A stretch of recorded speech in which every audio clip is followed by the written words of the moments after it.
Today is November the 1st. Where do we see God? Let's find out together as we study Joel chapter 2.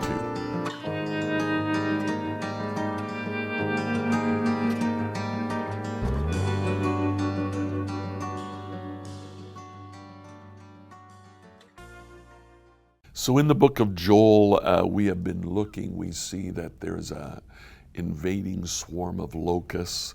Joel interprets that as God getting Israel's attention. He then asks them to repeat. Starting in verse 18, he makes a promise of restoration.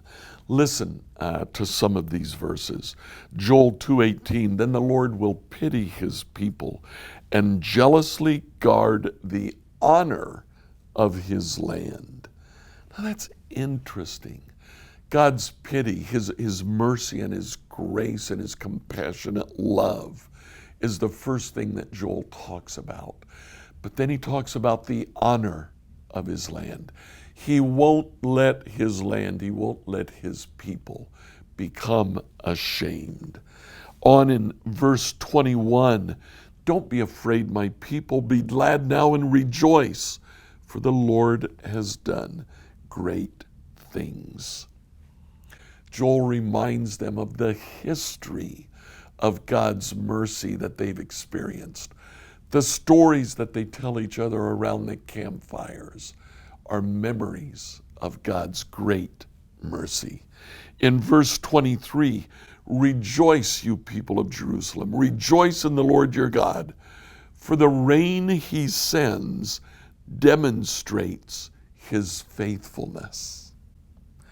God demonstrates his faithfulness in nature. Joel reminds the people of Israel of that. Then finally in verse 27, then you will know that I am among my people Israel, that I'm the Lord your God, there is no other. Never again will my people be disgraced. When Israel finally realizes just what God has done for them, they'll understand that he lives with them. Sometimes I think we're too quick to see the absence of God. Where were you, God, when this happened? And we're far too slow to see the presence of God in the good things that happen to us. Today, what good things have happened to you? Look at them.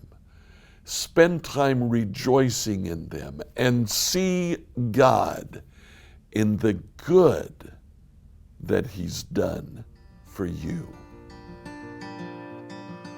Please like and share with your friends this devotional on whatever platform you used to listen to it. Email your questions to us at questions@becomehope.com. Tomorrow, we'll answer the question, what does it mean to be filled with the Spirit?